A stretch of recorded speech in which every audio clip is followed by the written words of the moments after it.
3 películas ucranianas sobre la guerra con Rusia. La madrugada del 24 de febrero de este 2022, el gobierno ruso encabezado por Vladimir Putin ordenó a sus fuerzas armadas invadir a Ucrania. Y hasta el día de hoy, principios de abril, la invasión a Ucrania continúa. En este video no será un análisis sobre este suceso y una cronología de hechos. Para ello, pueden seguir el resumen que hace el canal Memorias de Pez. Cabe mencionar que tampoco voy a hacer un listado de películas de origen ucraniano que traten el tema de la guerra, sino que me dedicaré a reflexionar sobre el fenómeno de la guerra en sí mismo a través de 3 películas que considero se dejan ver y están producidas todas en Ucrania. También recomiendo el trabajo que han hecho en el canal de la Filmoteca Maldita, que es bastante bueno. Y sin más, soy Don Cotidiano y sean bienvenidos a este número 1 de...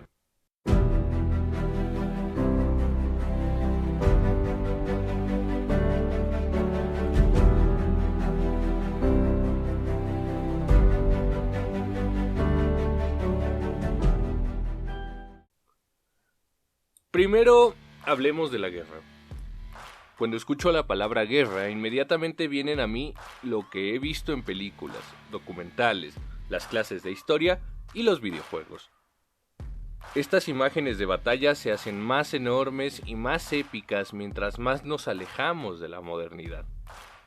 Las batallas modernas son con harto ruido y un montón de cortes a velocidad vertiginosa. La gran mayoría de las representaciones de la guerra son combates. Algunas películas retratan los actos de lesa humanidad y a las víctimas, por ejemplo, las películas sobre el Holocausto. Algunas pocas retratan parte de la dimensión política, centrándose en los gobiernos y generalmente cargadas hacia un discurso de la grandeza nacional y el ser héroes, cosa que comparten con las películas sobre batallas. Y hay otras más, a las que a veces es más difícil llegar, que se preguntan acerca de las causas y consecuencias de las guerras, quiénes se benefician de ello y quiénes pagan los platos rotos, y qué intereses están detrás de los conflictos. Temas que completan la visión de la dimensión política de la guerra, tema del que podemos hablar otro día. Y casi siempre en las películas de guerra tenemos bien delimitadas las figuras del héroe y el villano, los que luchan por una causa justa y quienes no, que generalmente son malos malotes. Incluso están esas películas donde casi al final alguien del bando antagonista, el prota, se redime o se entienden las causas humanas de su actuar, pero siempre está el malo malote al que el prota tendrá que derrotar. Pero en realidad opera así. La invasión a Ucrania por parte de Rusia está inmersa en los intereses de la OTAN, los Estados Unidos y los de Rusia, obviamente, por lo que ha sido un conflicto sumamente mediático, donde ambos bandos buscan pintarse como los buenos, para que la gente simpatice por alguno, como si de un juego de fútbol se tratase. Y es que aunque los medios masivos de comunicación insisten en su objetividad, la realidad es que cuando hay beneficios de por medio, son capaces de convertir en villano o salvador a quien sea. Por ejemplo, este meme, que muestra a una Ucrania alentada por Estados Unidos y la OTAN a molestar a una madre osa grande que representa a Rusia, la cual está protegiendo a sus chavos del Donbass.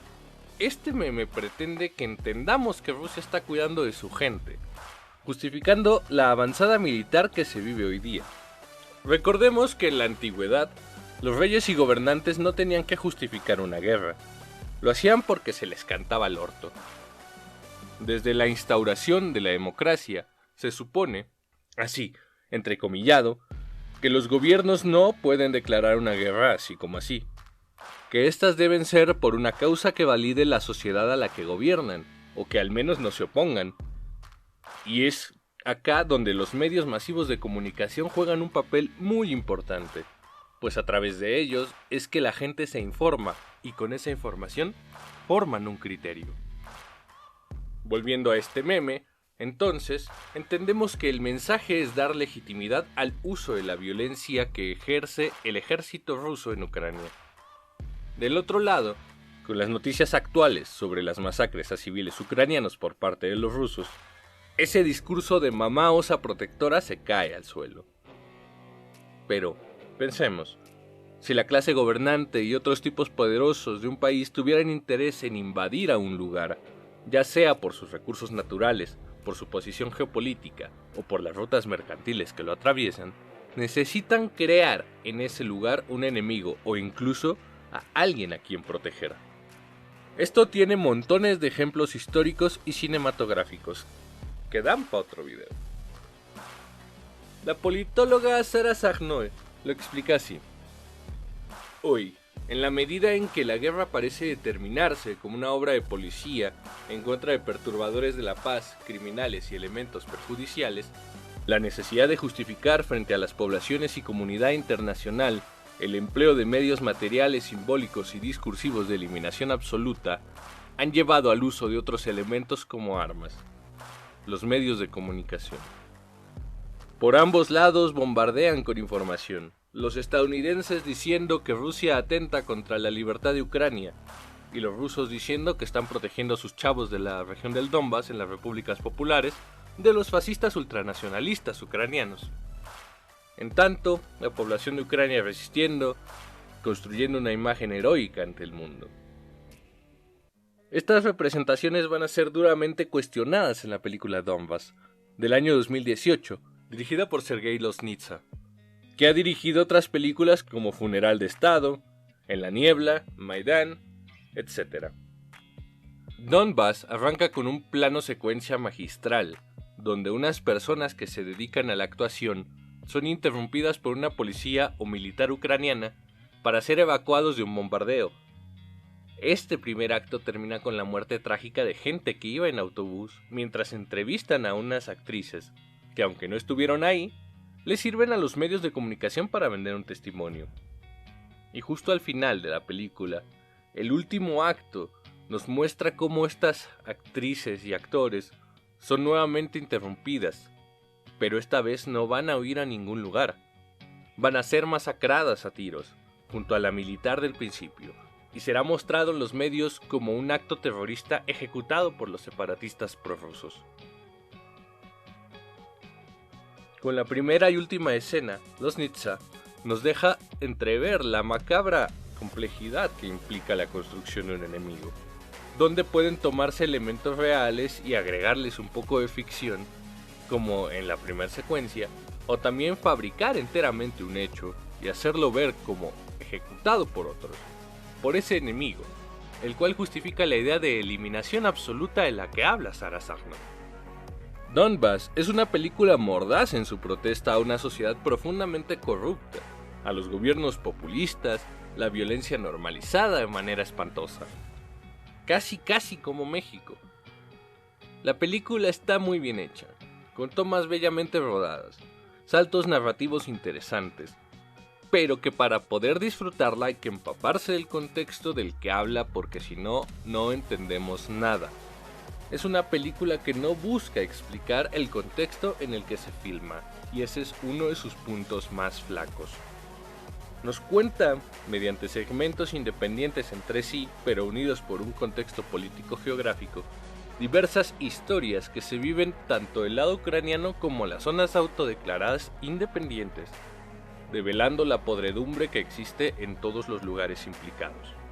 Por ejemplo, nos habla de la corrupción que hay en hospitales de una de las supuestas repúblicas populares, donde en un hospital materno, trabajadoras y pacientes denuncian el desabasto de alimentos, medicinas y otras indumentarias necesarias para el funcionamiento correcto de un hospital infantil. Entonces el gobierno manda a un funcionario que les hace ver a las mujeres que denuncian esto que ya descubrieron que el que dirigía el hospital se apropió de sus insumos y que van a castigarlo.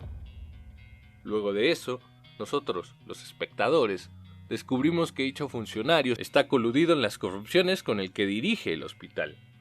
En otro fragmento podemos ver a unos militares escoltando y luego atando a un poste a un miembro del ejército de voluntarios de Ucrania, que además no era soldado, sino cocinero.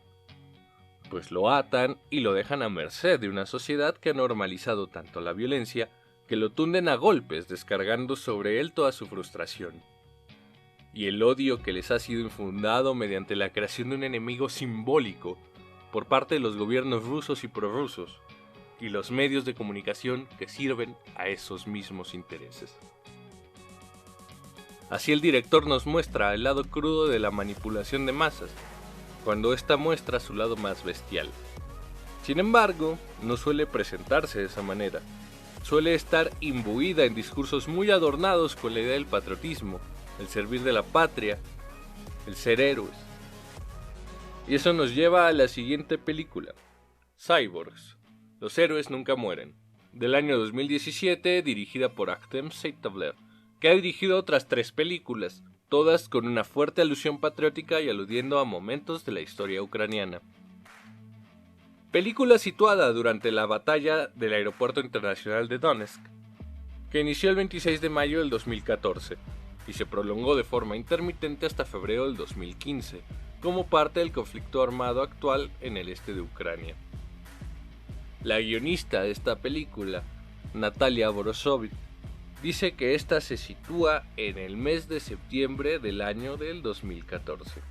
La película empieza con el equipo militar reunido mientras su jefe les da malas noticias. Pelean contra separatistas, rusos y chechenos. Y si ellos deciden no quedarse a pelear, él los entiende y les pregunta abiertamente si se irán, a lo cual todos responden de una manera u otra que no. Porque qué más heroico que un hombre peleando por voluntad propia, ¿no? Y no solo por órdenes. Desde la primera escena se da la heroicidad a un bando en particular, con la cual se construye la imagen del héroe que afronta la situación a pesar de las complejidades que se presentan.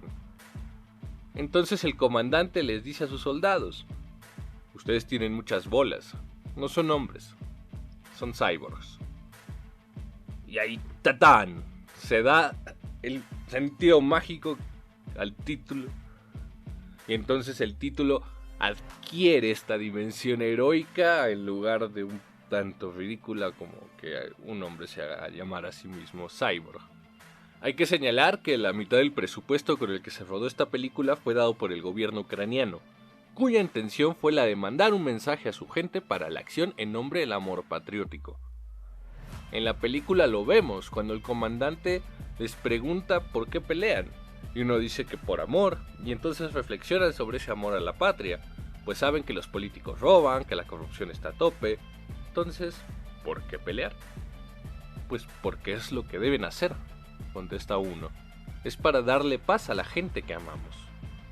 Hasta ahí todo muy bien, ¿no? Uno siente esa efervescencia, el espíritu protector de estos soldados.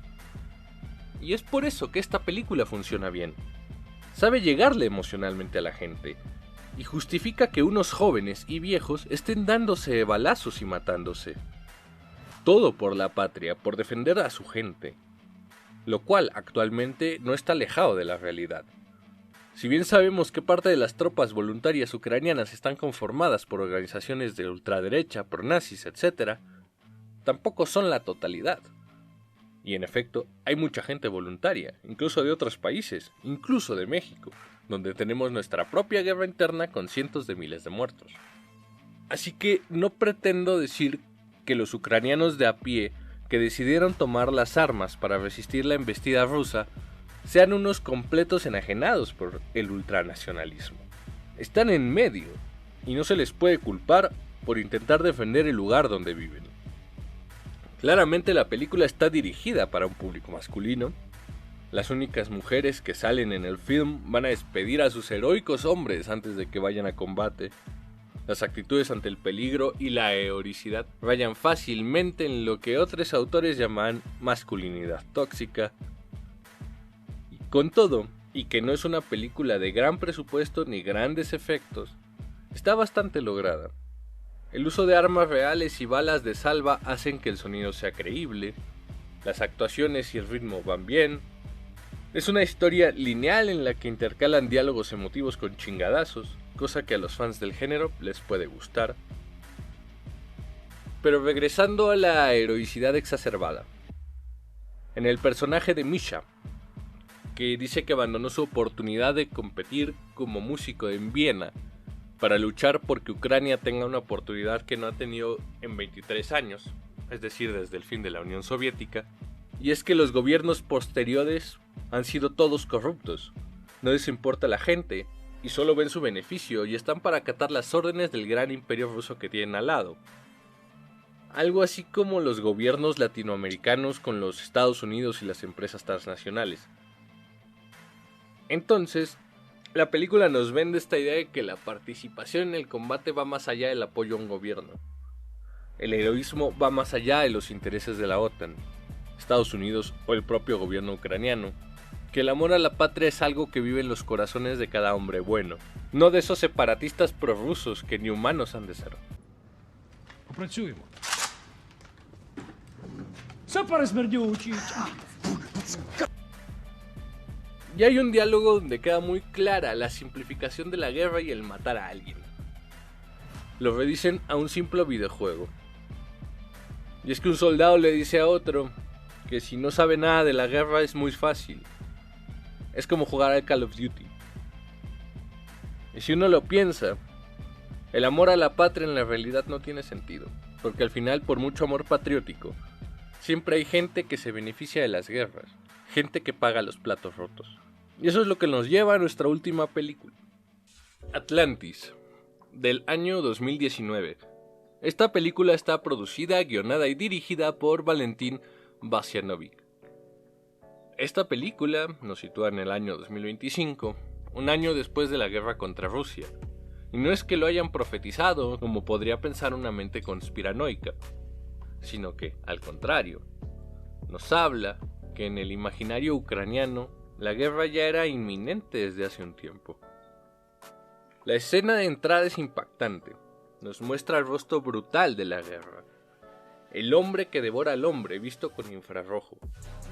De lo último que he visto, de los mejores inicios de película.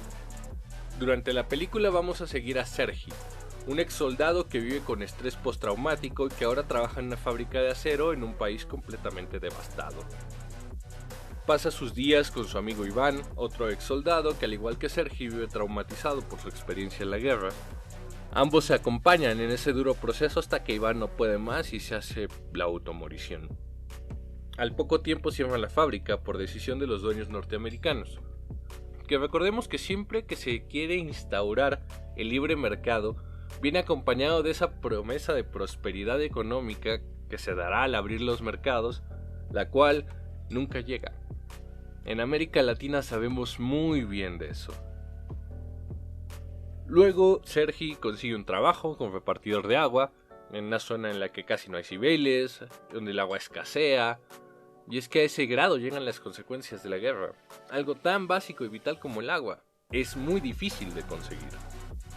A partir de acá, Sergi entra en un camino para reencontrarse en medio de las ruinas que dejó la guerra. Que por cierto, ¿quién ganó? No importa. Para la gente que vive donde se desarrolla el conflicto, el resultado siempre es el mismo. No importa quién gane o quién pierda. Y esa es la parte esencial de esta película.